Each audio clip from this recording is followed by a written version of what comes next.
गुरु क्षेत्र को प्रणाम। आप सभी को, साधकों को सभी को प्रणाम। आज हम छठवां जो ईशावास्योपनिषद का जो छठवां मंत्र है, इसके ऊपर जो अध्ययन है उसका अगला जो सत्र है वो आगे आरंभ कर रहे हैं। इस मंत्र को एक बार पढ़ लेते हैं फिर से। एक बार इसका पदच्छेद और जो संस्कृत शब्द है उनको देखने की कोशिश करते हैं।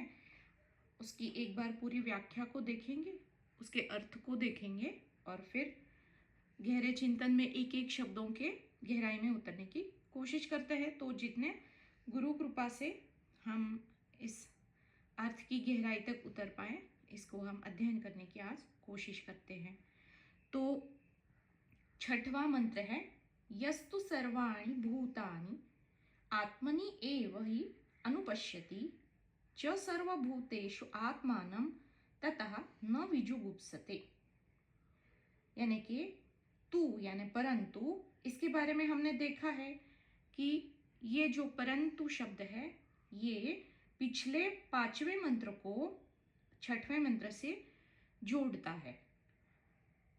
परंतु यह यानी जो मनुष्य सर्वाणि भूतानि सारे प्राणियों को आत्मनि परमात्मा में ही एव ही अनुपश्यति परमात्मा में ही निरंतर देखता रहता है।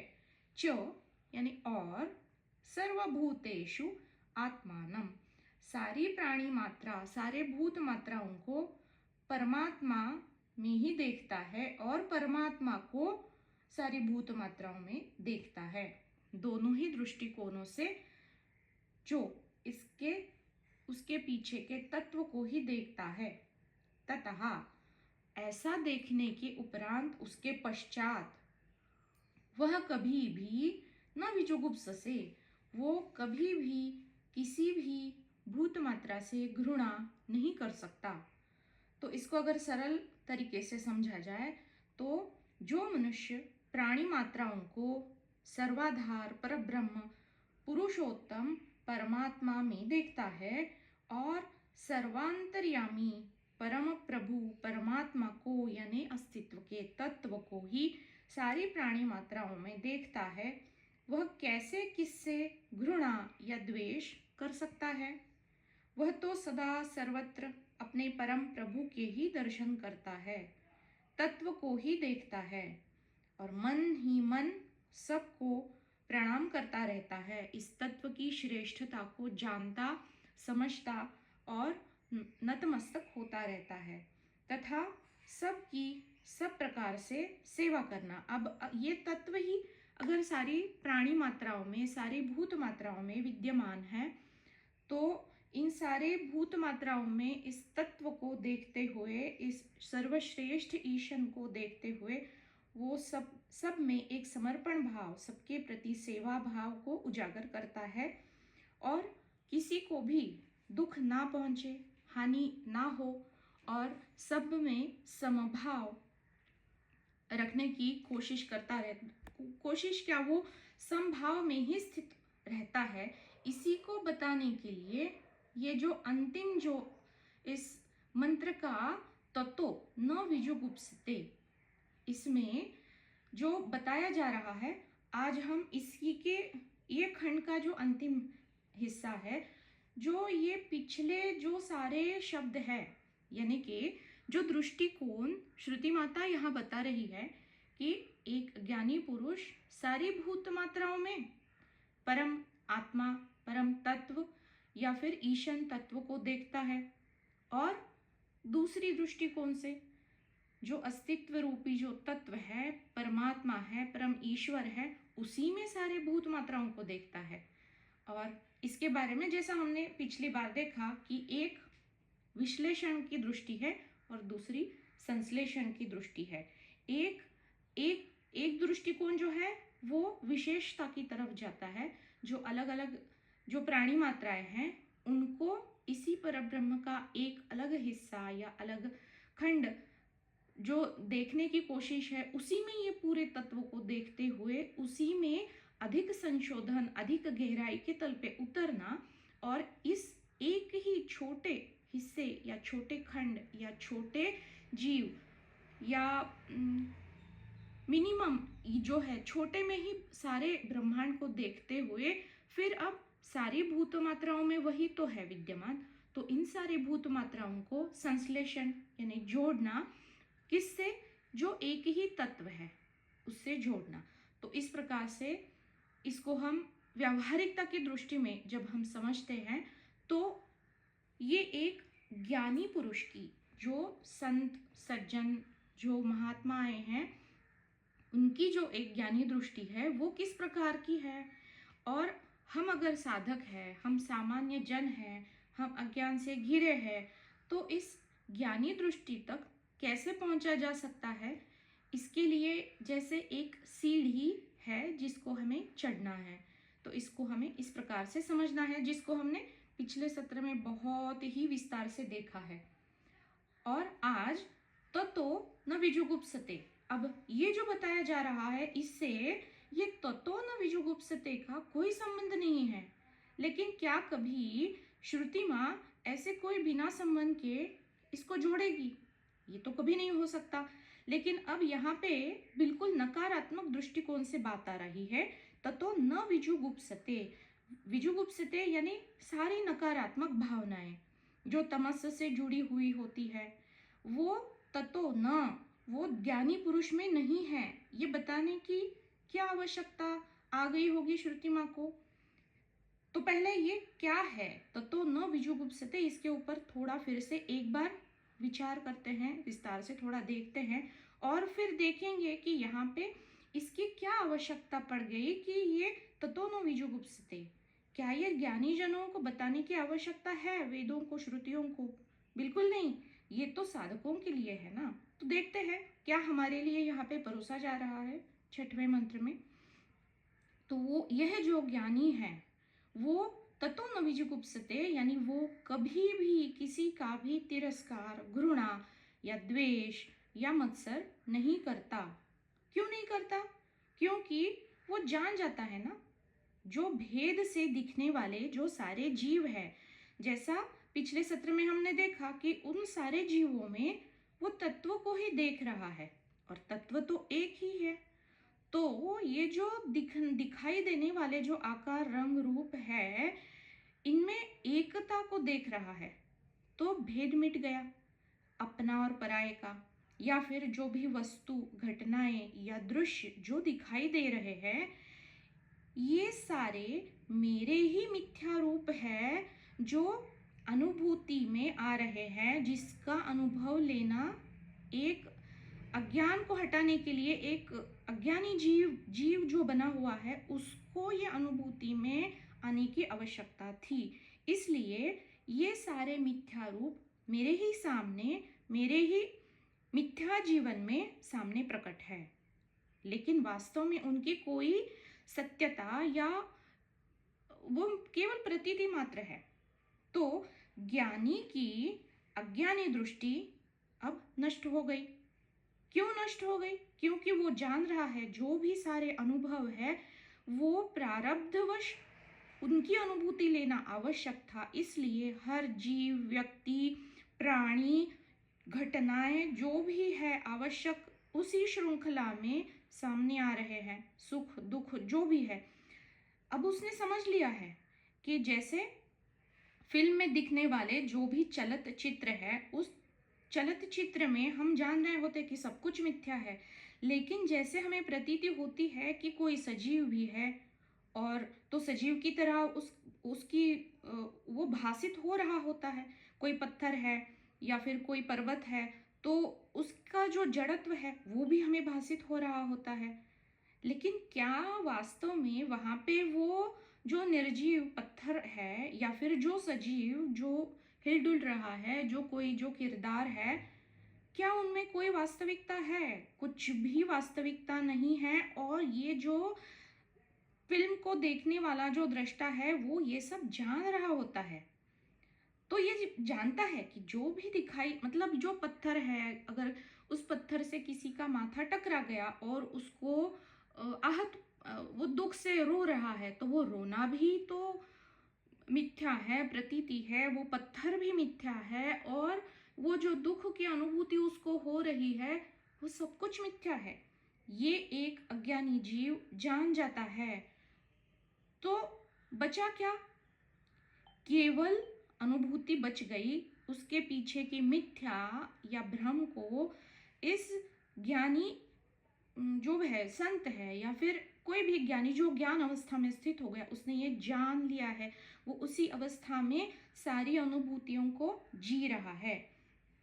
जब ये मिथ्या या भ्रम जान पड़ते हैं तो वह जान जाता है कि सत्य क्या है, मात्र पर्दा है, और इस पर्दे के ऊपर जो भी चलत चित्र है, जीव, निर्जीव, सजीव, चर, अचर, जो भी है, सब कुछ मिथ्या है। इस ज्ञान की दृष्टि को प्राप्त कर वह सब में खुद को ही प्रक्षेपित हो रहा है। मेरा ही प्रक्षेपण है ये सारा मेरा जीवन, लेकिन ये मिथ्या है, ये मात्र प्रतिबिंब है जिसकी कोई सत्ता, वास्तविकता है ही नहीं। इस प्रकार से वो जानता है। ये एक दृष्टिकोण यहाँ श्रुति माँ बता रही है। अब ये तत्व को ही सारी भूत मात्राओं में देखना यानी क्या? अगर तत्व मैं ही हूं तो मैं ही तो मेरे सामने मिथ्या रूपों में खड़ा हूं। क्या मुझे मेरी अनुभूति कभी हो सकती है? कभी नहीं हो सकती। अगर मैं तत्व हूं तो तत्व जो अव्यक्त है, अदृश्य है, निर्गुण है, उसे किसी भी इंद्रियों से जाना ही, वो इंद्रियगम में है ही नहीं, किस इंद्रियों से उसे जानेंगे? तो अब जानना तो है, तो कैसे जानेंगे? जो मिथ्या रूप मेरे जीवन में मेरे सामने प्रकट है वो इसी तत्व का प्रक्षेपण है, वो अनुभव मात्र है, प्रतीति मात्र है। जो अनुभव लेना आवश्यक है उस रूप में वो मेरे सामने, उस श्रृंखला में, उस सीक्वेंस से ही वो मुझे वो अनुभूति में आएंगे। तो अगर मैं ही मेरे जीवन में वत्सलता रूप से माँ बनी हूँ, जो मेरी माँ है वो मेरा ही रूप है, जो मुझ पे पुत्री समझ के वत्सलता या वात्सल्य से, प्रेम भरित भाव से बरत रही है, या फिर ऐसे बहुत सारे हैं। तो अगर मैं ही मेरी माँ के रूप में मेरे सामने खड़ी हूँ, मैं ही मेरे पुत्र के रूप में, अगर जो प्रेम मैंने पाया है अपनी माँ से वो प्रेम मैं किसी और जीव को वही वात्सल्यता से देने के लिए वो बेटा मेरे जीवन में उपस्थित है, तो वो प्रेम निछावर करने के लिए मेरा ही एक अलग रूप मेरे पुत्र या पुत्री के रूप में मेरे जीवन में खड़ा है। और ऐसे कितनी सारी भावनाएं हैं, कितनी सारी वृत्तियां हैं। तो ये वृत्तियां जो मेरे भीतर है, वही वृत्तियां किसी न किसी रूप में, किसी न किसी घटना के निमित्त मात्र से मेरे ही जीवन में मेरे सामने अनुभव देने के लिए उपस्थित है। ये जो दृष्टि है, इस दृष्टि को जताने की कोशिश श्रुति माँ यहाँ पे कर रही है। और अब हम आते हैं वहीं पे, तो न विजुगुप्सते, जिसने ये जान लिया कि मैं ही मेरे जीवन में अलग अलग रूपों में, अलग अलग आकारों में, अलग अलग वृत्तियों में अनुभव ले रहा हूँ, वो चाहे सजीव हो या निर्जीव हो या कोई वृक्ष हो या कोई प्राणी भी हो, वो मेरे ही रूप है। तो अब एक सवाल खड़ा उठता है, क्या भला मैं कभी खुद से नफरत, घृणा या द्वेष कर सकता हूँ? क्या कोई खुद का, जो माया के स्तर पे अज्ञानी भी जीव है, किसी भी अज्ञानी जीव को कोई किसी भी अगर सवाल पूछे कि क्या भाई तुम खुद से नफरत करते हो, तो वो बोलेगा नहीं, मैं तो खुद से बहुत प्रेम करता हूँ। तो एक ज्ञानी ये जान रहा है ना कि ये सारे जो प्रक्षेपण है, ये सारे जो नाते संबंधी है, कोई भी चीज हो, वो किसी वजह से मेरे जीवन में उपस्थित है। उस जो प्रभाव है मात्र या फिर कार्य है, उसके पीछे जो कारण छिपा है, उस कारण को जो जानने की कोशिश करता है वो ज्ञान में स्थित होने के मार्ग में प्रगति कर रहा है। और उसी पे आगे चल के ये ज्ञान में स्थित होना घटित होगा। जो संत महंत स्थित अवस्थित हो जाते हैं इस ज्ञान में, वो कभी किसी का अनादर नहीं करते, चाहे सामने वाला उनको गाली गलौज दे दे, वो कभी किसी का अनादर नहीं करते, वो किसी का अपमान निंदा कभी नहीं करते। और सब सारे उनके जो शिष्य हैं उनको भी यही बताते हैं। क्या हम खुद खुद की निंदा, खुद का अपमान कर सकते हैं? कभी नहीं करेंगे। तो व्यावहारिकता में ये सारी जो नकारात्मक भावनाएं जो दिखाई देती है वो क्यों होती है? क्योंकि मैं मुझको जो मेरा अस्तित्व है उसको मैंने सीमित बनाया हुआ है मेरे बुद्धि से, या फिर मैं मेरे मन से या मेरे देह से। तो मैं सीमित होकर सारे जीवन को देख रहा हूँ।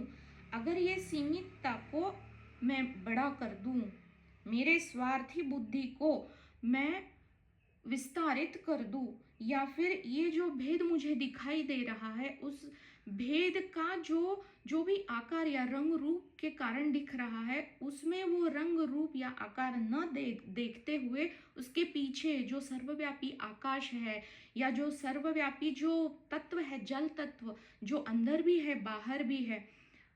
पिछले ही मंत्र में श्रुति माँ ने बताया है ना, वो अंदर भी है और बाहर भी है, वो पास भी है और वो दूर भी है, वही मैं हूं। इस दृष्टिकोण से जब हम देखेंगे तो ये जो सीमितता है ये धीरे धीरे विस्तारित होती जाएगी। ये जो स्वार्थी वृत्ति है, इसका स्वार्थीपना, जैसे अब इस स्वार्थीपना को अगर समझना है तो भाई एक एसिड या फिर कोई विष की एक बूंद है, और अगर ये एक विष की बूंद किसी ने खा ली तो वो तो मर ही जाएगा। लेकिन उस विष की एक बूंद को एक बड़े से पतीले में उसको डाल दिया तो वो मरेगा नहीं।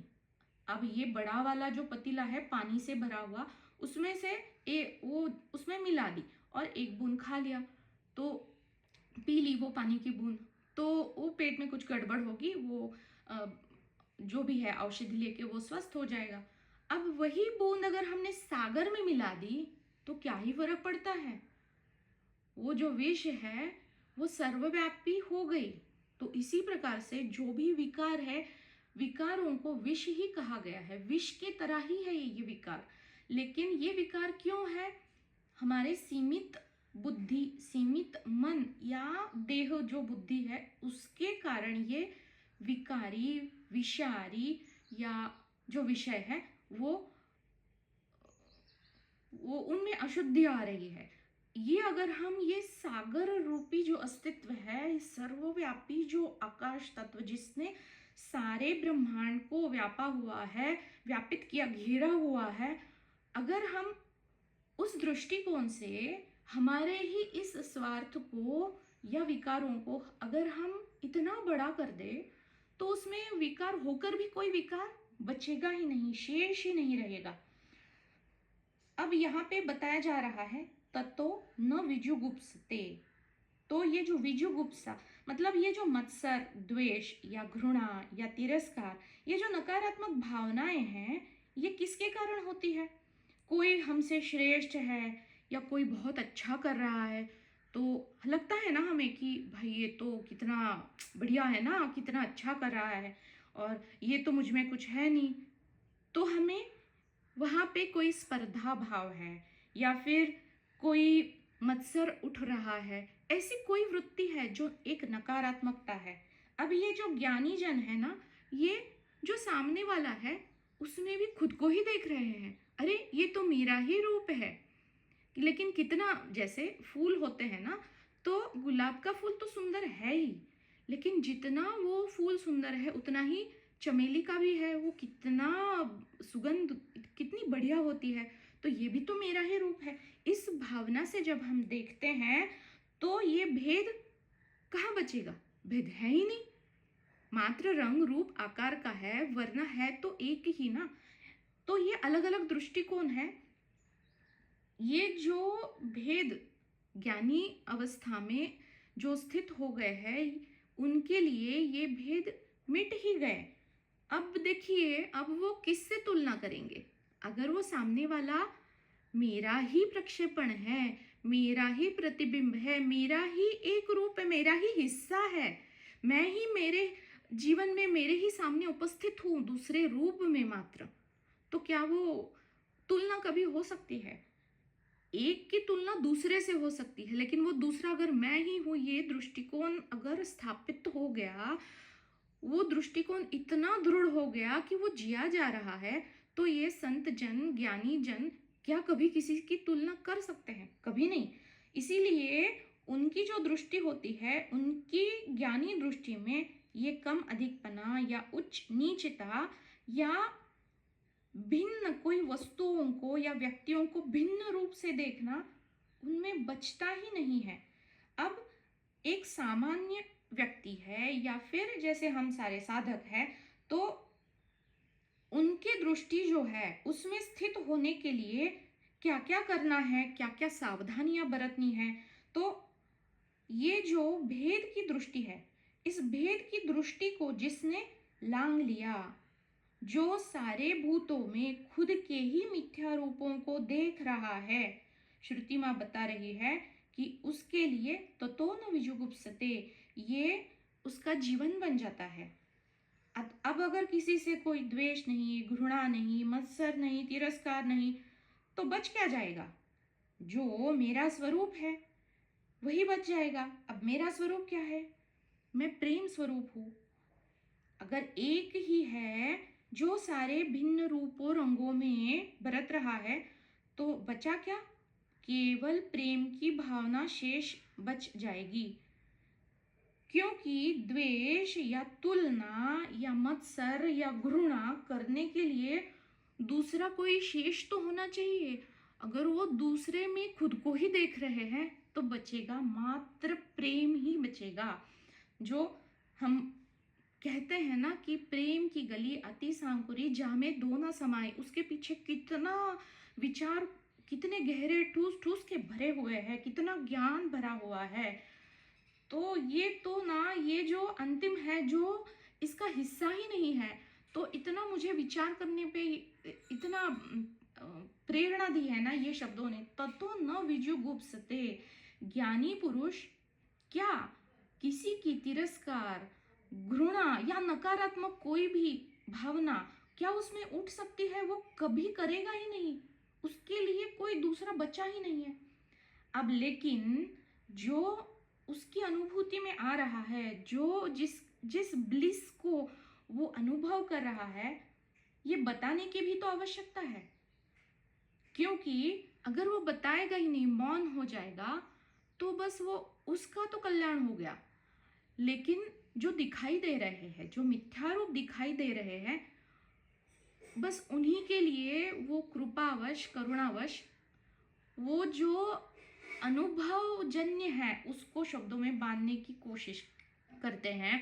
और यही ये संत जनों की कृपा है कि इतने सारे है तो वही तत्व ज्ञान, लेकिन उनकी अनुभूतियां हमें अलग अलग ग्रंथों में, कभी अभंग है, कभी दोहे हैं, तो कभी और कुछ है, गाथाएं हैं, बहुत कुछ है। तो यही तो है, भारत माँ है और आध्यात्मिकता की ये पूरी ब्रह्मांड की राजधानी बनी हुई है। तो ये ज्ञानी जनों के लिए ही है। लेकिन ये जो उन्होंने वहां पे बताया हुआ है, लिख के रखा है, इसको हम जब ज्ञानी दृष्टि से देखेंगे, तो इसको दोनों ही स्तरों पे हमें जीना है। क्योंकि है तो एकता, है तो अद्वैत, लेकिन ठीक है भाई, स्थापित हो गए ज्ञान में, लेकिन जिएंगे कहाँ? ज्ञानोपरांत जीवन भी तो चलेगा। प्रारब्धवश जितनी सांसें हैं वो भी जीनी है। वो कहाँ पे जिएंगे? माया में ही से चलेगा ना, वो जीवन वैसा ही चलेगा। ये जब घटना घटेगी तो उसके पश्चात कोई भी बड़ा सा बदलाव कुछ नहीं होगा, बस अंदरूनी जो है ये दृष्टिकोण जरूर बदलेगा। जहां अद्वैत है, जहां दूसरा कोई शेष नहीं, लेकिन माया में जीना है तो माया में तो द्वैत है, माया में भेद है, माया में सुख दुख है, माया में उच्च नीचता है, कम अधिकपना है, अमीरी है, गरीबी है, यहाँ पे ज्ञान भी है, अज्ञान भी है, और ये भेद हमेशा बना ही रहेगा। माया कभी भी संतुलन पे चलेगी नहीं। असंतुलन है तभी माया है, और ये जीवन और ये संसार ऐसे ही चलता रहेगा।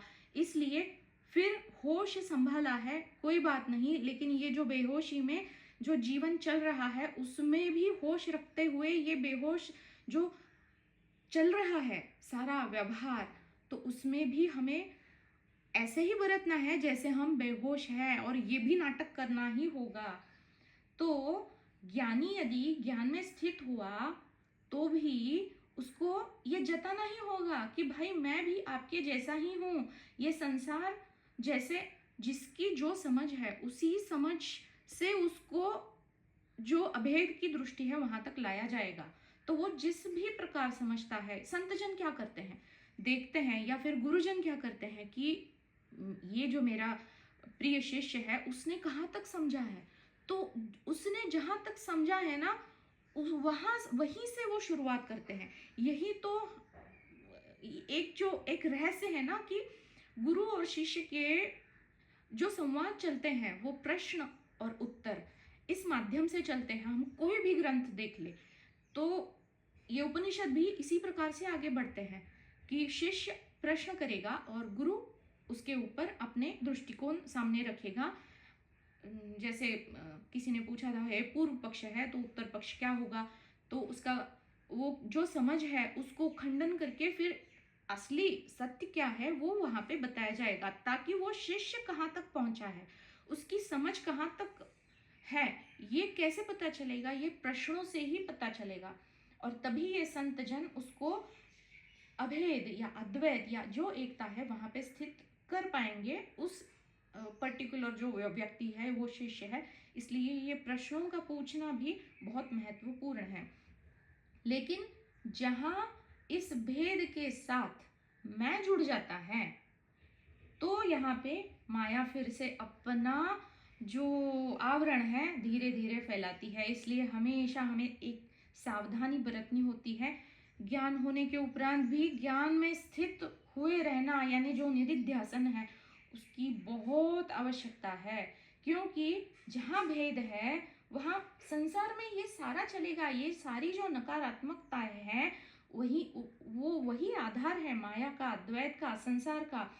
अगर इस भेद के साथ मैं जुड़ जाएगा तो वहां पे अहम अभिमान पुष्ट होता जाएगा। अब ज्ञान होने के उपरांत ये अहम और ये अभिमान इतना सूक्ष्म होता है कि पता ही नहीं चलता कि कब ये पुष्ट हो रहा है। तो इसलिए बहुत अधिक सावधानी बरतनी होती है, और इसीलिए फिर गुरु के प्रति समर्पण, वो गुरु क्षेत्र हमेशा वो सूक्ष्मता को काटने के लिए समर्थ होता है। लेकिन उसके लिए समर्पण भाव भी तो चाहिए कि ये जो सर्वव्यापी है अभी मैं उस अवस्था में अवस्थित नहीं हुआ हूँ और मैं उसकी श्रेष्ठता को, उस तत्व को श्रेष्ठ जानता हूँ। ईशा तत्व ईशावास्यम इदम सर्वम, यही मंत्र को वो पूरे आगे जो ज्ञान के मंत्र है उसमें विस्तारित किया जा रहा है, अलग अलग शब्दों में, अलग अलग दृष्टिकोणों में। तो हमें समझ लेना चाहिए कि अगर कहीं पे भी कभी सूक्ष्म अभिमान कहीं पे तो आ गया तो हमें समझ लेना चाहिए कि ज्ञान अभी नहीं हुआ है, कुछ ना कुछ एक मिसिंग लिंक बाकी है, और हमें अभी के अभी उसी को यहीं पे अवलोकित करना है। ये हमेशा याद ही रखना पड़ेगा, और यही एक उत्तम साधक का गुण है, और ऐसे साधक को ही फिर गुरु क्षेत्र अपना समझता है और कृपा करता है। तो इसके लिए जो साधक के गुण है ना वो मुझे बार बार ऐसे मतलब इतना मेरा ध्यान आकर्षित करते हैं ना कि हमें लगता है कि ये तो कितनी सिंपल सी बातें हैं, नहीं, लेकिन वो एक एक जो शब्द है उसके पीछे बहुत जितना हम चिंतन करेंगे ना तो पता नहीं कौन सी घटना या कौन सी परिस्थिति में हमें पता चलता है कि मेरे अंदर कौन सी वृत्ति कहाँ पे गलती हो रही है। तो ये तो हमें खुद ही ये सारा अवलोकन मुझे ही करना है। अगर ज्ञान होने के उपरांत मैं श्रेष्ठ, मुझे सब आने लगा है, मैं ज्ञानी हूँ, मैं पंडित हूँ, ये अहम तो बहुत बड़ी बड़ी और बड़ी ही बड़ी बाधा बन जाता है। ये ज्ञान का अवरोध प्रतिबंध खुद ही बन जाता है। इसलिए हम जब आगे पढ़ेंगे ना तो हर एक उपनिषद में सबसे पहले जो भी है उसकी शुरुआत जो है वहां पे प्रहार किया जाता है। किस पे? अहंकार पे। और इस अहंकार को प्रहार कर जब गुरु ये जान जाता है कि भाई ये शिष्य सच में समर्पित है मेरे प्रति नहीं, गुरु क्षेत्र के प्रति, तब जाके वो गुरु की वाणी है वो प्रस्फुटित हो जाती है कुछ बताने के लिए। तो ऐसे बढ़िया है ये वेदों का जो अंतिम भाग है। तो इसलिए ये जो आधा अधूरा ज्ञान हो जाता है ना, तो ये जो खुद को ज्ञानी और पंडित मान लेते हैं, समझ बैठ लेते हैं, ऐसे आधे अधूरे ज्ञानी जनों के लिए एक सूचकता है कि कौन किसकी तुलना करेगा, कौन किससे श्रेष्ठ है। तो यहाँ पे बहुत चिंतन की आवश्यकता है, क्योंकि कोई कितना भी ज्ञानी हो, कितना भी पंडित हो, अगर वो अहंकारी है, अगर वो अभिमानी है, तो कितना भी, चाहे कितना भी ज्ञान हो, कितने भी रहस्यपूर्ण उसके पास विद्याएं हो, कोई उसके पास नहीं जाएगा उस विद्या को पाने के लिए। इसलिए बताया जाता है शास्त्रों में कि विद्या विनयेन शोभते, अगर विनय के साथ अगर वो नहीं है ना, वो जो भी ज्ञान है, तो वो सत्य की विद्या है ही नहीं, ये समझ लेना चाहिए। विद्या तो वो है जो विनय के साथ ही आती है। जो हम प्रकृति में देखते हैं ना कि जितने भी वृक्ष होते हैं, जब वो बहुत सारे फल उस पे बहुत सारे फल से वो भर जाता है, तो क्या हो जाता है, वो पेड़ नीचे झुक जाता है वो फलों के भार से। इस प्रकार से जब ये ज्ञान के फल पनपने लगते हैं, तो ये जो एक साधक है वो ज्ञान होने से, विनयशीलता से नम्र होके झुक सा जाता है, ये जो सर्वव्यापी तत्व है उसके सामने। तो सही जगह झुकना ये ज्ञानी की एक निशानी है, ये हमें जान लेना चाहिए। अब इसके लिए जब मैं चिंतन कर रही थी तो एक श्लोक मेरे सामने आया, गीता जी का श्लोक है, अद्वेष्टा सर्वभूतानां मैत्रः करुण एव च निर्ममो निरहंकारः समदुःख सुखक्षमी। एक ज्ञानी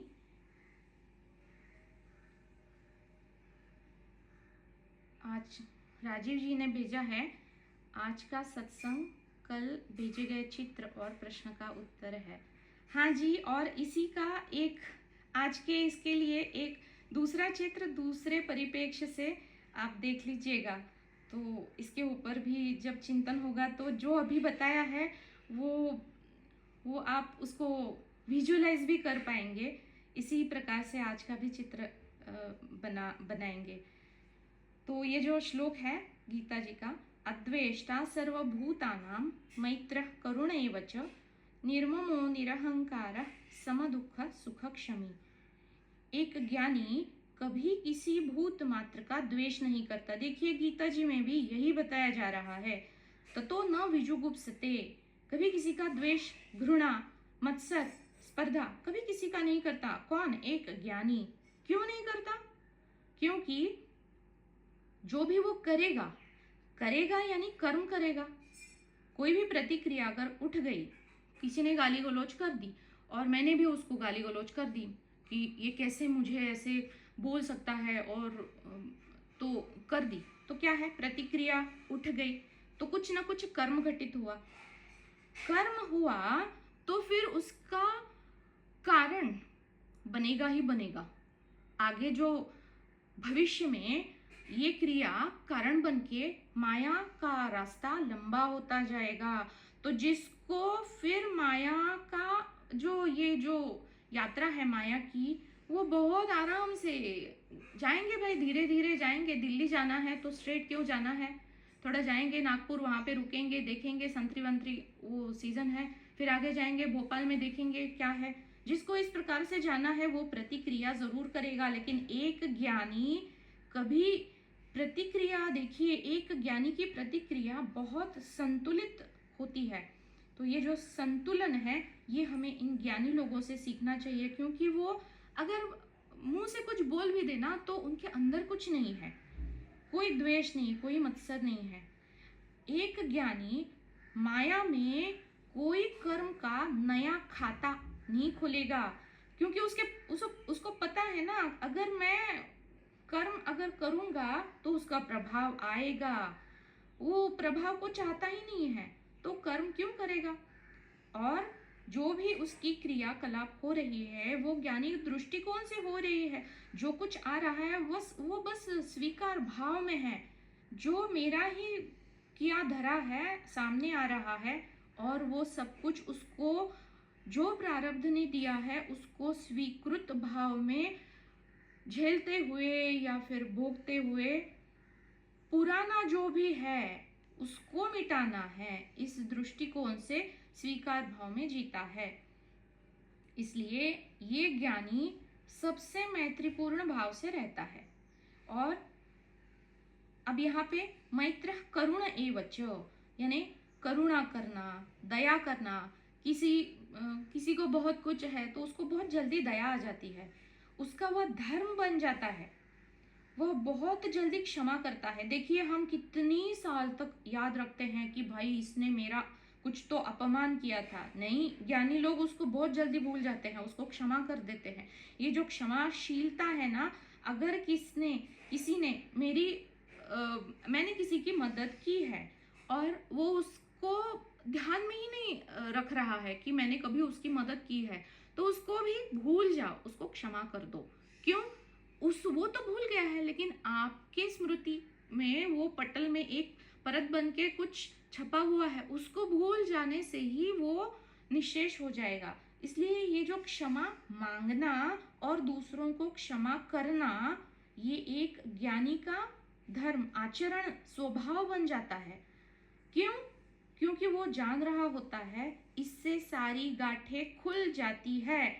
जब हम पूरे दुनिया को क्षमा करते हैं, लेकिन कोई एक या दो रिश्ते ऐसे होते हैं, सबको मैं क्षमा करूंगा लेकिन उसको नहीं क्षमा करूंगा, हाँ बस वहीं पे हमारी गुत्थी उलझी हुई है। जब उसको हम क्षमा करेंगे, उसको पूरे दिल से माफ करेंगे, तब ये गांठें अपने आप खुलेगी। तो अपने अपने जीवन में कहाँ पे कुछ शेष है वो अवलोकन हमें खुद ही करना है। अगर किसी जीव को दुख पहुंचा तो वो मेरा ही हिस्सा है, अगर उसे हानि हो रही है तो मेरी ही हानि हो रही है, मेरी ही प्रगति में वो बाधा बन रहा है। ऐसी भावना जिसकी हो गई वही ज्ञानी है, और यही इस श्लोक में गीता माँ बता रही है। और इसी भावना में, मतलब इसी ज्ञान में वो अवस्थित होकर सबसे माफी भी बहुत जल्दी मांगता है, बहुत क्षमा भी बहुत जल्दी कर देता है, और इसका वो स्वभाव, इसका वो धर्म बन जाता है। तो अगर हम इस भाव में अभी तक नहीं आए हैं तो अभी ज्ञान में अवस्थित नहीं हुए हैं, और वो होने के लिए हमें प्रयत्नशील होना पड़ेगा। और अब ये ज्ञानी आगे श्लोक में जो हमने इस श्रुति में छठवें मंत्र में देखा है वही यहाँ पे सब कुछ है। इसलिए ये पूरा मंत्र, गीता का जो श्लोक है, इसको मैं पूरा यहाँ पे थोड़ा इसका अवलोकन देखते हैं। खुद को दुख हो रहा है तो पहले जो कर्म किया है उसका ही तो प्रभाव मेरे सामने है दुख के रूप में। हालांकि वो किसी वस्तु से ठेस लगी तो वो वस्तु के माध्यम से है, कोई अगर जीव सामने से कोई है तो वो मुझे दुख दे रहा है, तो ऐसे ही किसी जीव को मैंने दिया है तो ये प्रभाव है। या फिर मेरे ही जो कर्म है उसकी ही प्रतिक्रिया मुझे अनुभव करना आवश्यक था, इसलिए मेरे जीवन में उपस्थित है सुख और दुखों के माध्यम से। ऐसे प्रकार का दृष्टिकोण जिसका स्थित हो गया है वो समझेगा कि ये मेरा ही किया धरा है। एक ज्ञानी इसलिए उन सारे सुखों को और दुखों को भी सहन करता है। गीता में ही भगवान बताते हैं ना, तानी तितिक्षस्व भारत, उन सबको है भारत, है मेरे प्रिय अर्जुन, तुम उनको सहन करो।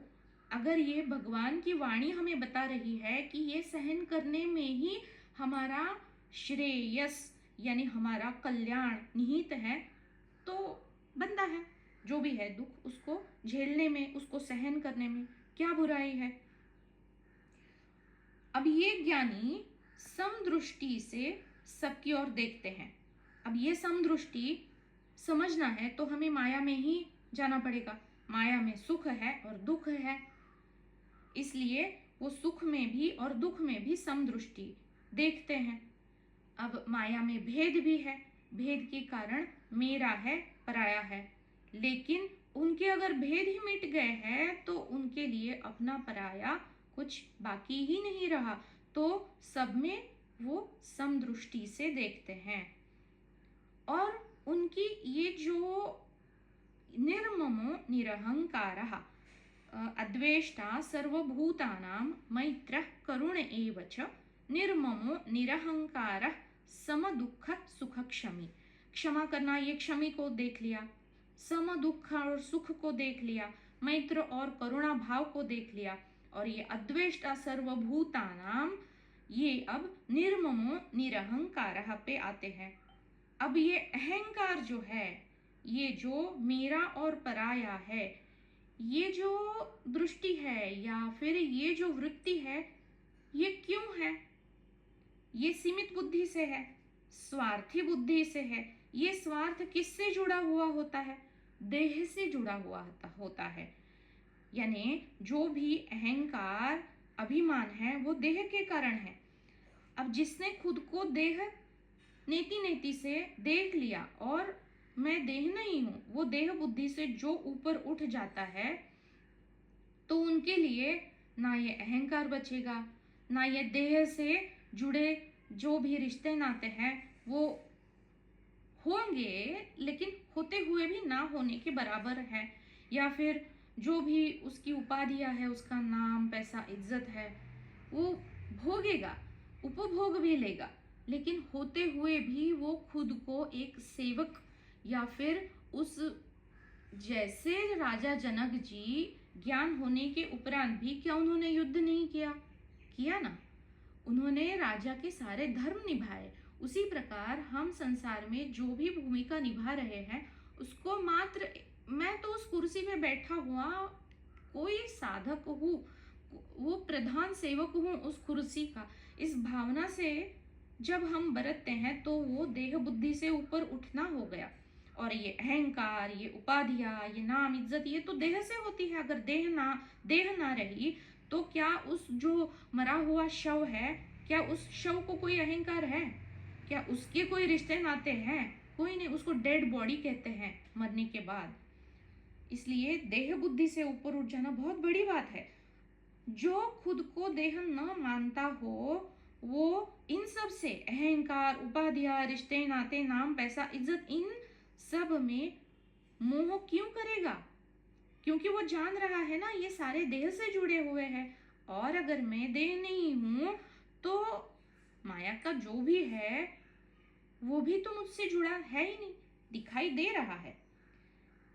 लेकिन अब ठीक है, जो है सो है, जीना वैसे ही है, जीवन वैसे ही चलेगा।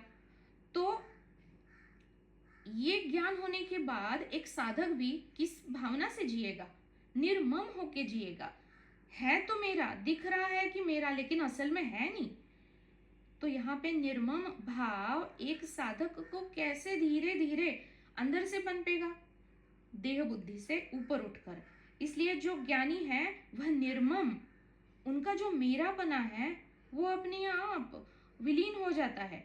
वो ममता या फिर मोह या मेरेपना से बहुत दूर हो जाते हैं। तो यही उसकी शुरुआत है। इसको अगर हमने पकड़ लिया ना तो इसमें धीरे धीरे स्थित होना अपने आप हो जाएगा। और जैसे गुरुजन, ज्ञानीजन, संतजन निरहंकारी हो जाते हैं, वैसे हम भी बिल्कुल, हम उसी के लिए बने हुए हैं।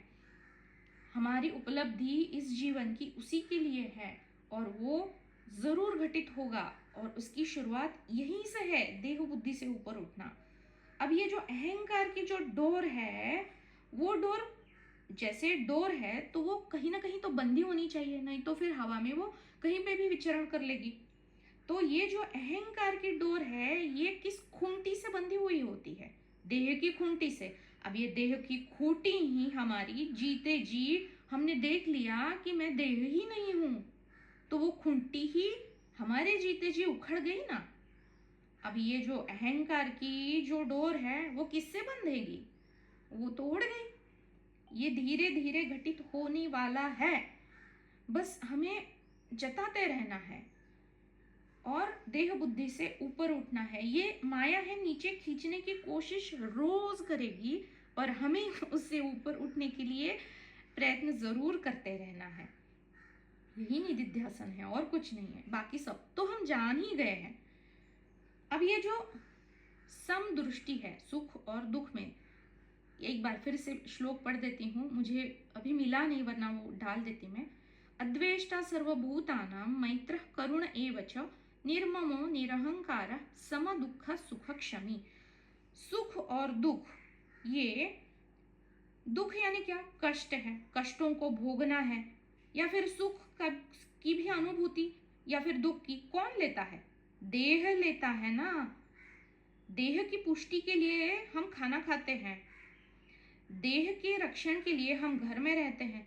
तो ये सब कुछ जो माया से जुड़ा हुआ है, सुख और दुख है, कष्ट है, अच्छे अच्छे जो भी सुख है, अच्छे अच्छे भोग है, ये देह से जुड़े हुए होते हैं। और इस देह में एक साक्षी बैठा हुआ है, उससे कुछ नहीं फर्क पड़ता। अगर मैं देह नहीं हूं, ये देह की खूंटी ही उखड़ गई, तो ये सारे दुख और सारे कष्ट, सब कुछ तो उखड़ गया, सब कुछ तो नष्ट हो गया। वो अपनी अपनी अनुभूति देगा।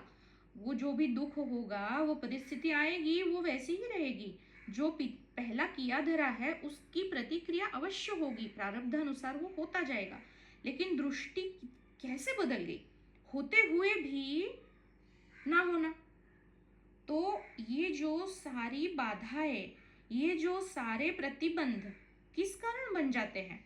केवल और केवल अहंकार की वजह से। और ये अहंकार केवल देह बुद्धि से जुड़ा हुआ है। इसलिए जब ये देह बुद्धि की जो खूंटी है यही हम खुद ही निकाल देते हैं, तो क्या प्रतिबंध बचेगा? और जब कोई प्रतिबंध ही नहीं, तो देह के ऊपर जो भी आरोप लगाए जा रहे हैं, जो भी उपाधियां है, वो भी नहीं शेष बचेगी। और कोई प्रतिबंध अगर बीच में कोई है नहीं, तो प्रतिबंध, हम इसको समझने के लिए बादलों का उदाहरण लेते हैं। हमें ऊपर आकाश में बादल दिखते हैं, बादल एक आवरण सा बना देते हैं, और जो सूरज है अब आकाश में स्थित है लेकिन दिखाई नहीं देता ना। तो अब इस सूरज के ऊपर एक अध्यारोप आवरण सा आ गया। लेकिन ये बादल जिस क्षण हटेंगे, कोई प्रतिबंध ना बचेगा, तो सूरज उसी क्षण स्पष्ट दिखाई पड़ता है। वैसे ही ये जो प्रतिबंध, देह बुद्धि, अहंकार, अभिमान, ये जब रहे ही ना, तो जो आत्मा तत्व, ये जो तत्व रूपी सूरज मैं हूं, पहले से हूं, ये अपने आप प्रकाशित हो उठेगा। उसके ऊपर मात्र अज्ञान का आवरण है, बादल ढके हुए हैं।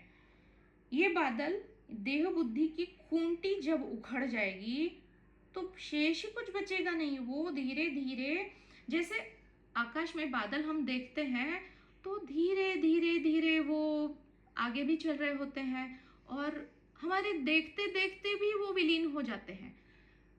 तो इस प्रकार से ये विलीन होना हम खुद के ही आंखों से देख पाएंगे या देख सकते हैं, इन वृत्तियों को देखते देखते। अब ये अगर कोई आवरण बचा ही ना, अब ना कोई अंधेरा है, अब ना कोई तामस गुण है, अब ना कोई विक्षेप भी है। जैसे अज्ञान के कारण अंधेरे में हमें रस्सी के ऊपर सर्प दिखाई दे रहा है, ये विक्षेप है ना, दृष्टि का विक्षेप है, या फिर ये विपरीत ग्रहण है। अब अंधेरा ही नहीं बचा तो कैसा विपरीत ग्रहण? माया दिखेगी क्या? जो है सो है वही दिखेगा, जैसा है वैसे ही दिखेगा। इसी को बताया जा रहा है, ततो न विजुगुप्सते, सारे भेद समाप्त हो जाएंगे, केवल एक का ही प्रक्षेपण हर जगह, हर स्थानों में, हर वस्तुओं में, हर जीवों में, हर कण कण में, ईशावास्यम इदम सर्वम यत्किंच जगत्याम जगत। एक ही शेष बचेगा। वो एक क्या है? मेरा स्वरूप, आत्मा का स्वरूप यानी क्या, परमात्मा का स्वरूप यानी क्या, मेरा ही स्वरूप जो प्रेम है, जो मेरा स्वरूप वो आनंद है, उस परम प्रेम की प्राप्ति एक बार हो गई तो ऐसा जीव, ऐसा साधक अब किसका द्वेष करेगा। लेकिन हम इस प्रेम को व्यावहारिकता में जब देखते हैं तो ये लेन देन और हिसाब होता है। ये व्यावहारिक वाला प्रेम नहीं है, ये जो पारमार्थिक प्रेम है कि भाई बस मैं केवल देने के लिए आया हूं, जिसको जो चाहिए बस लुटा लो, खुद को लुटा दो, और निरपेक्ष भाव से प्रेम, क्योंकि जो भी है मेरा ही किया धरा है और अच्छा है, ठीक है, उसको भी स्वीकार कर लो, वो भी कुछ शेष नहीं बचेगा, जो भी बुरा है उसको भी स्वीकार, पूरा स्वीकार, पूरा निरपेक्ष प्रेम, यही पारमार्थिक प्रेम है, यही मेरा स्वरूप है। जो ज्ञान में स्थित हो गया उसके लिए कोई भेद शेष नहीं बचता, इसका मतलब हमें समझ लेना चाहिए।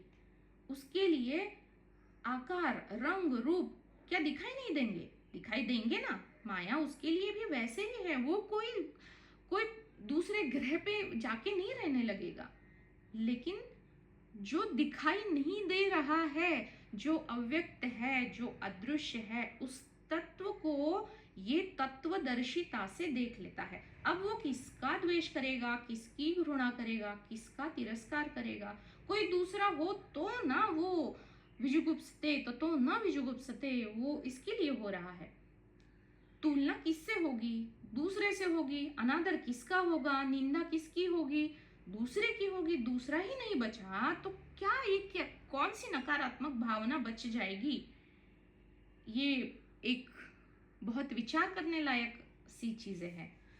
सृष्टि में या प्रकृति में जब हम देखते हैं तो आप देखिए, जो वृक्ष है, वनस्पति है, पर्वत है, नदियां हैं, उनमें कोई नकारात्मक भावना नहीं देखी जाती। हम कोई भी कचरा, कूड़ा, कुछ भी अगर किसी वृक्ष के तने में डाल दे, वो कचरे कूड़े को भी सकारात्मक बनाता है, उसको भी मिट्टी बनाता है, उसको भी फल और फूलों में सकारात्मक भावना से हमें वापस दे देता है। प्रकृति में कोई नकारात्मक भावना नहीं देखी जाती। एक वृक्ष, एक जंगल है और पास पास अगर दो वृक्ष है ना, तो वो कभी एक दूसरे के ऊपर आक्रमण या उसकी सीमा को कभी हानि नहीं पहुंचाते। अगर एक वृक्ष ऐसा टेढ़ा है ना, तो वो दूसरा वृक्ष भी इस प्रकार से सूर्य की तरफ बढ़ेगा, उसको भी प्रकाश चाहिए ना, तो वो अपना रास्ता खुद ढूंढ लेगा, वो किसी दूसरे के ऊपर क्या करें, क्या उसको ओवरटेकिंग जो है वो नहीं करता। ये नकारात्मक भावना प्रकृति में है ही नहीं। क्या हमने देखा है कभी कोई पर्वत, किसी घाटी का या किसी जो वैली होती है उसको कभी हीन माना है कभी किसी पर्वत ने? या फिर गंगा है, वो बोलेगी यमुना से, नहीं नहीं तेरा पानी तो गंदा है, मैं तो सबको पावन करने वाली। क्या कभी ऐसे हमने सुना भी है कि एक नदी दूसरी नदी का द्वेष करे, या फिर किसी को हीन भाव से कोई देखता है? एक वृक्ष जो है वो सबको उसी भावना से अपनी छाया, अपनी अपना जो भी है, वो जिसको लकड़ी चाहिए वो लकड़ी देगा, जिसको छाया चाहिए छाया देगा, फल फूल चाहिए वो भी देगा, जो वृक्ष को काटने आएगा उसको भी तो वो छाया ही देगा। सबके साथ वही भाव से देखना, ये हमें प्रकृति से सीखना होगा। प्रकृति में कोई भेदभाव नहीं है, कोई पशु दूसरे प्राणी या पंछी का कभी तिरस्कार नहीं करता। तो हम में क्यों ये दिखता है मनुष्य प्राणियों में? हम स्वाभाविकता से बहुत दूर जा चुके हैं, और ये सारे जो है प्राणी पंछी ये अपनी स्वाभाविकता में जीते हैं।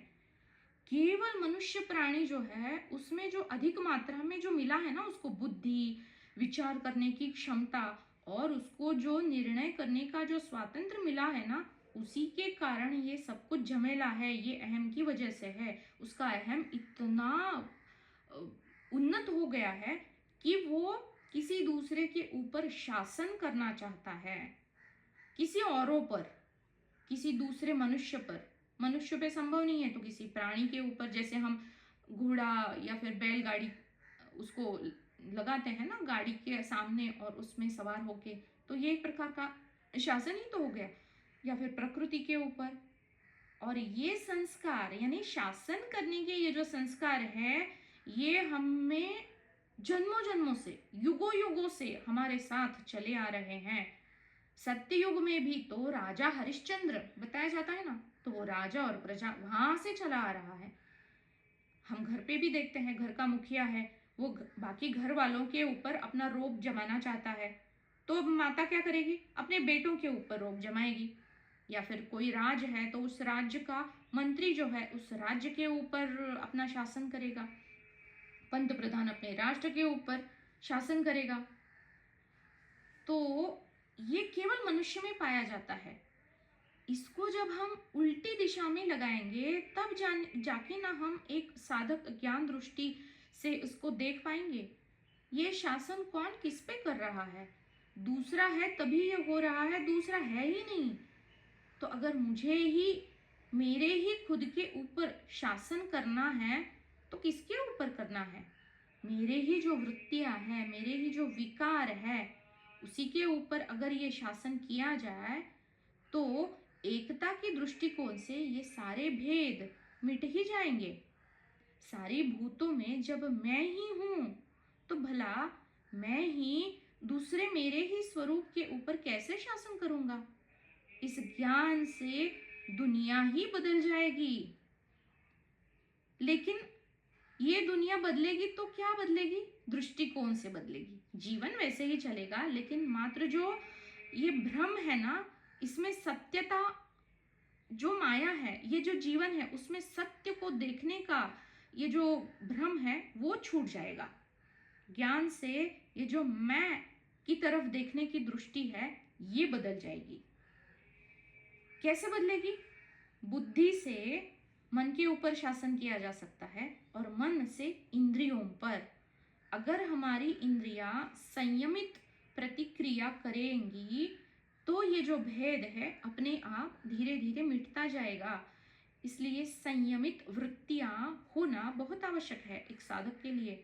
मेरे जीवन में सारे रिश्ते नाते सगे मित्र जो भी है मेरा ही प्रतिबिंब माया में पूरा 3D के रूप में मेरे सामने खड़ा है। अब ये हो गया मेरे ही रूप बहुत सारे जीवों में है, ये तो विश्लेषण हो गया।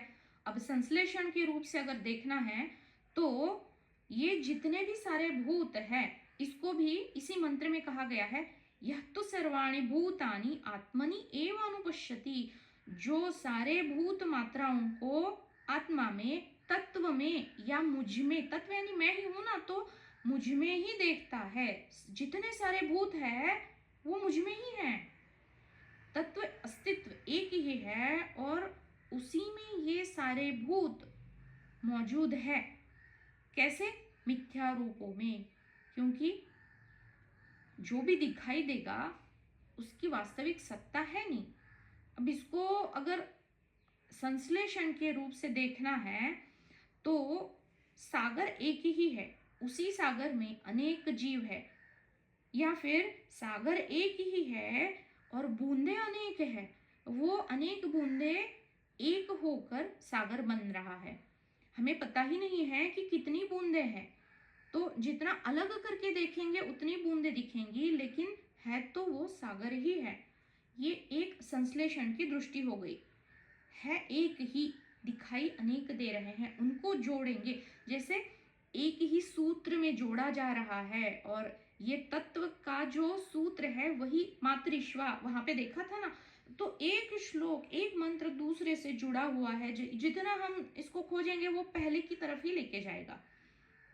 अब इसको संश्लेषण की दृष्टि से अगर देखना है तो बहुत सारी वृत्तियां हैं, जैसे वत्सलता हो गई तो माँ सामने आती है, अनुशासन हो गया तो मेरे पिताजी सामने आएंगे, स्नेह हो गया तो बहन सामने आएगी, या फिर मित्रत्व का भाव है तो कोई सखा सखी सामने आएगी।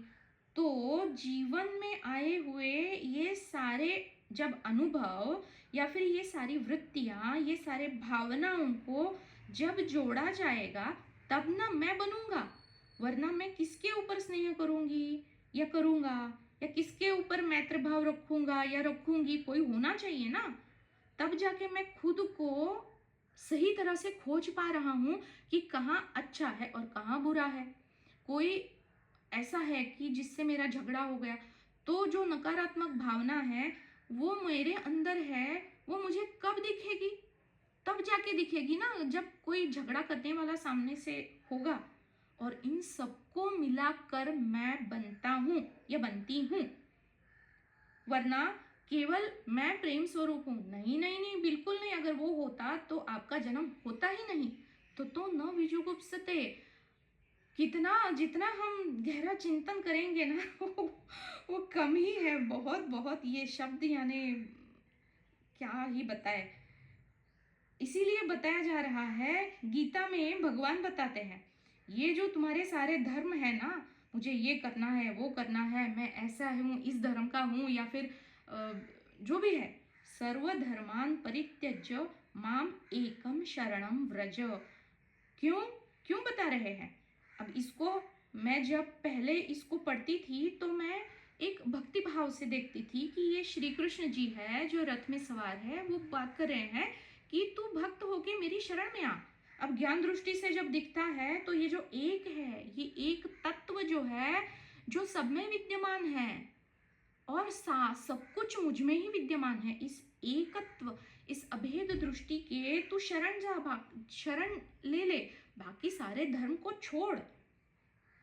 कोई कितना भी गिरा हुआ हो, कितना भी तामसिक वृत्ति से हो, आसुरी वृत्ति का हो, जिसको हमने तीसरे श्लोक में पढ़ा है, जो जिस तत्व को यानी इस ईशन तत्व को जो जानने के लिए इस तत्व के ऊपर श्रद्धा करेगा, इसको भले वो अपनी अपनी सेवा भाव से देखेगा या फिर भक्ति भाव से देखेगा या फिर ज्ञान तो सर्वोपरि है, तो इस तत्व को जिसने जान लिया, इस ईशन तत्व का वास हर कण कण में है, ईशावास्यम इदम सर्वम यत्किंच जगत्याम जगत, मैं हूं ही नहीं, मात्र ये तत्व ही है जो हर कण कण में विद्यमान है। इसके ऊपर जिसका पूरा पूरा विश्वास हो गया, वही तो मामेकम शरणम व्रज है, ये एक की शरण में आ गए ना। वो इस तत्व के शरण में जो चला जाता है, वो जहां है, अब वो भले आसुरी योनि में है या भला साधक है या फिर ज्ञान मार्ग पे चल रहा है, वो जहां पे है वहां से भगवान उस तत्व में उसको समाहित करने के लिए ये गुरु क्षेत्र, गुरु तत्व के माध्यम से वो अपनी कमर कस लेता है या फिर वो सहायकारी बन जाता है, उसको वहीं से उठा के अंतिम जो है उसकी जो चरम अवस्था है वहां तक लेके जाने की क्षमता इस गुरु क्षेत्र में है। ये उन्नति जहां से है वहां से कैसे होती है, क्यों होती है? क्योंकि जिसने सत्य को, तत्व को जाना, तो वो वही इसी हमारे जैसे ही देह में है। अब वो तमोगुणी भी है या फिर रजोगुणी भी है या फिर क्रोधी भी है। दुर्वासा ऋषि कितने क्रोधी थे हमने देखा है, और या फिर जो परशुराम थे वो भी तो बहुत क्रोधी थे। ये तो गुण रहेंगे ना, लेकिन इनके नाम अभी तक क्यों हम पुराणों में है, ये बहुत सारे इतिहासों में है, हम क्यों देखते हैं इनकी तरफ, इनके नामों की तरफ? वो ज्ञानी भी थे। तो ज्ञान है तो माया तो निशेष नहीं होगी, वो वैसे ही बरतेगी अपनी वृत्तियों के साथ। लेकिन जिसने जो जाना है, उसने उस तत्व को जाना, जिसने सारे भेद मिटाए, उसके लिए क्या शेष बचेगा? एक ही मात्र बच जाएगा, जो प्रेम, जो मेरा स्वरूप है। प्रेम यानी क्या? प्रेम यानी समर्पण तत्व के प्रति, या फिर जिस मार्ग से आप है, तो इस तत्व को आप परमेश्वर जाने, परमात्मा जाने, या फिर समत्व भाव, आप जिस भाव से उसको जानने की कोशिश करेंगे, वो तत्व आपके सामने उसी भाव में सामने खड़ा होगा आपको समाहित करने के लिए। तो गीता में भगवान ये भी बताते हैं ना, ये यथा माम प्रपद्यन्ते तांस तथैव भजामि अहम, जो जिस भाव से मेरा भजन, मेरा कीर्तन, मेरा संकीर्तन मुझे जानने की कोशिश करता है, उसी भाव में मैं विद्यमान हूँ और उसी भाव से या जो उसका भजन है, उसकी जो समझ है, उसी से मैं उसको अपने में विलीन करने के लिए वहीं हूँ, विद्यमान हूँ। तो ये प्रेम यानी क्या है? किसी के लिए समर्पण है, किसी के लिए माया अगर पूरा पूरा दिख रही तो माया में समत्व भाव है, समत्व भाव से वो आप समत्वम योग उच्चते, उसको सद लो। किसी के लिए वो शरणागत भाव है, तो किसी के लिए वो क्षमाशीलता है, जो दूसरों को क्षमा करके वो सारी गुत्थियां सुलझा रहा है। होगा क्या?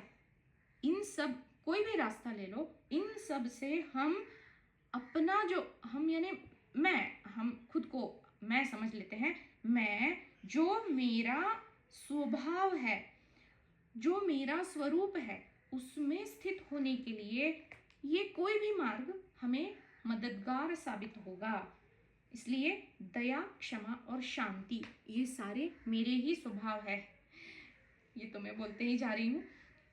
आज के लिए इसको यहीं पे विराम करते हैं, और थोड़ा सा जो ज्ञानी पुरुष के लक्षण है ना, उसके ऊपर बस मैं एक 5-10 मिनट का अगले सत्र में कर दूंगी, और फिर अगले सत्र में 7वें मंत्र से आरंभ कर देंगे, क्योंकि ये जो भी पॉइंट्स ये यहाँ पे लिखे गए हैं ये भी बहुत इंपॉर्टेंट है। तो पता नहीं जिसके लिए जो है गुरु क्षेत्र ने सामने लाया है वो उसके लिए बहुत आवश्यक है, तो उसको हम अगली सत्र में देखते हैं। ज्ञानी पुरुष के जो लक्षण है, जो ततो न विजुगुप्सते के लिए बहुत आवश्यक है। लेकिन आज के लिए यही विराम करते हैं। ओम पूर्णमदा से इसको यहाँ पे विराम देंगे। ओम पूर्णमदः पूर्णमिदं पूर्णात् पूर्णमुदच्यते पूर्णस्य पूर्णमादाय पूर्णमेवावशिष्यते। ओम शांति शांति शांति। आप सबका धन्यवाद आज के सत्र में जुड़ने के लिए।